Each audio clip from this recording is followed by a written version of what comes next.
Hey, it's Andy again here, coming to you from the park. It's a nice cool morning out this morning and sunny. I'd like to talk to you about something called the death by comparison. And it came out of working with several clients this last week, and they all had the same root problem, really. And it's an ongoing thing. I mean, we all fall prey to it. It's so easy. And it's a huge issue that's affected, virtually all of us at one time or another. And more throughout our lives. It's been ramping up due to social media. And just our ability to connect with more and more people, this becomes can become a real problem if you don't get a handle on it.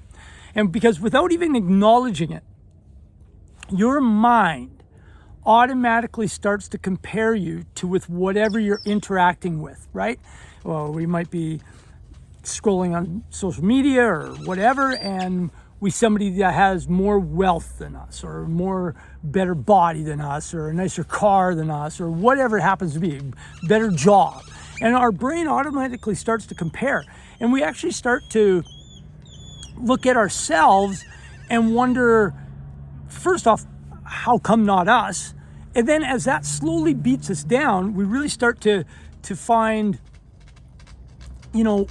reasons for it, which destroys our self-worth, right? And way back in the past, I don't know how far back some of you go, but I go quite far back. And it used to be only the people that were around you that you compared yourself to, and you still did.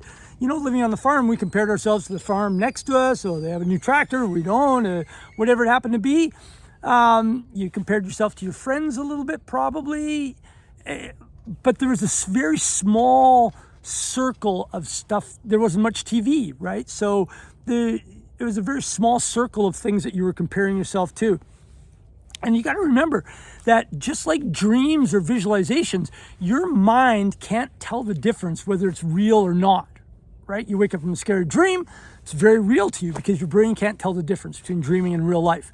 So the same goes with these comparisons. Even though you're seeing it on TV, I don't know, this is an absurd example, but maybe when you were younger like me, you watched, I don't know, something on TV out of the 70s or 80s, the Brady Bunch or whatever, and you compared yourself to them, right? They were living in a nice house, they always had cool clothes, they were always doing neat things, they were always super smart, and maybe you started comparing yourself like that. But your brain can't tell the difference that was just TV. We can tell ourselves it was, but way down inside, you get that little niggle going, right? But then all of a sudden, everything started getting more. Before there was TV, you probably only compared yourself to your neighbors, your relatives. Then TV came. Then now social media, where you can be literally connected with thousands and thousands of people. People that you're calling friends or acquaintances, but you're just connected with thousands of them. And then you get into other types of social media where you're just scrolling through, seeing people that you have nothing to do with or never will meet or anything else. And you're still comparing yourself to them, still seeing, oh, wow, look at that guy. He's the same age as me. He's got more money than me. He's driving a Ferrari, whatever. And I've gone through this many times. I can remember, in fact, the very first time when I started my business, my working with executives and CEOs and entrepreneurs business, where I was giving them coaching, I was invited to speak at this laser eye clinic in New Zealand. And I was kind of like, what am I going to talk to these? What do these guys want me to talk about to them? They invited me to come speak to their whole group of doctors. And so I got there early, I drove up, I was driving a pickup truck at the time, and I was making okay money. I was making a couple $100,000 a year being a business coach. And as I drove up into their parking lot, I parked amongst nothing but Ferraris, Porsches, Bentleys, like all these cars that were like my dream cars. If I really wanted one, I could have gone and bought one, but they were things that I wanted. And then I realized that these guys, back then, eye surgery was like $5,000 an eye for 15 minutes of work. Kind of thing. So they were making millions of dollars, these guys. Millions. They had the biggest mansions in Auckland, all this stuff. And I was thinking to myself, how am I going to talk to these guys? How am I going to impact them with anything? And I had to come up with a saying because I was comparing myself to them. Why would I do that? So I came up with this saying that was like, it went equal to some, better than most. So that meant I was equal to some of the things they've done, right? I'd already done Ironman 5 times. I'd run over, 20 marathons. I had played basketball. I coached elite teams. I have done all this stuff. But they've done cool stuff too, right? They got super rich. They had like advanced degrees in, eye surgery sort of stuff. Some of the things I did was equal to theirs. Some of the things they did was equal to mine. And some of the things I did was better than what they did. And their things were better than me, right?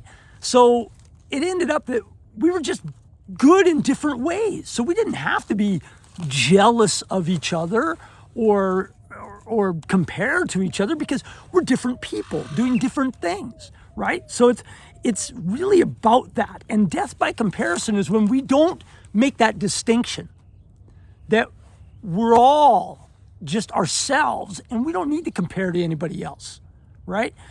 Once we do, we start to fall down a real thing. It either does two things. It degrades our self-worth for one thing, because we're no longer satisfied with ourselves. We're wanting to be somebody else. 2, it either pushes us to complacency, right? Which just means we're happy with where we are, Eeyore, right? And the why try. We get to that point where, well, why bother trying then? I'll just be happy with where I am. So I got a big fat belly. It doesn't matter. I'll just be happy where I am. So I'm not at the top of my game anymore. Oh, well, I'm just happy to be where I am. Or we start to do the other absurd thing, which is we start to search for every quick trick, silver bullet, magic potion, wishing to change, wishing, hoping, dreaming, right? Where we're looking for some instant genie solution to change us, right? We start buying lotto tickets. We start buying into every weird thing that's coming down the pike, right? And we start to not be us anymore. We start to really change who we are.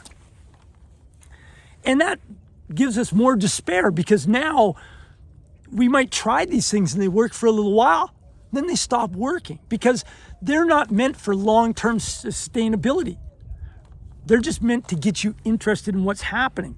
And so we follow these things, then we don't. We follow some more and then we don't. And we compare ourselves some more and then we feel even worse. And it's this like swirling whirlpool of despair that we're in. And that is what starts to kill us. It's death by 1,000 cuts is really what it is, right? We truly start to destroy ourselves, eat ourselves out from the inside. So, it doesn't have to be that way. How to break free. 1, start limiting your scrolling. Don't just doom scroll, right? Don't follow every new quick fix train that comes down the tracks. So, limit your scrolling. Doesn't have to give it up. Just means be careful with it now. Watch your time. Become accountable for your time. 2, do some real self-analysis of yourself. Where are you right now? You might not be in such a bad spot as what you thought you were, right? Figure out where you're at right now. That's the start of any go forward program, is figure out where you're at right now, right? We need to know 2 things if we're going to take a journey: where we're going and where we're starting from. Otherwise, we'll read the wrong map to get there. So figure out where you are. Really look at your post successes. One of the biggest things you can do, honestly, is write down your 50 best wins, your 50 successes, your 50 achievements. All of us could write down 50 failures, 50 things that's wrong with us.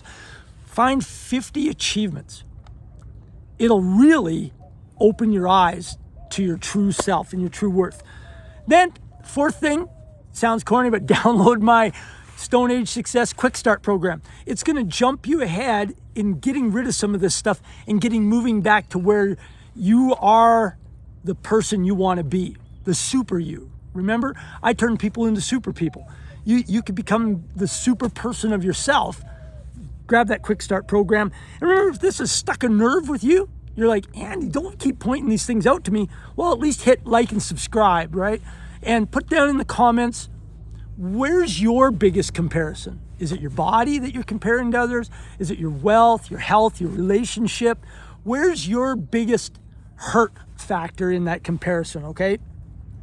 And don't get down. You're not in this alone. Together, we can take you on a journey to your super being, the person that you truly want to be inside and outside.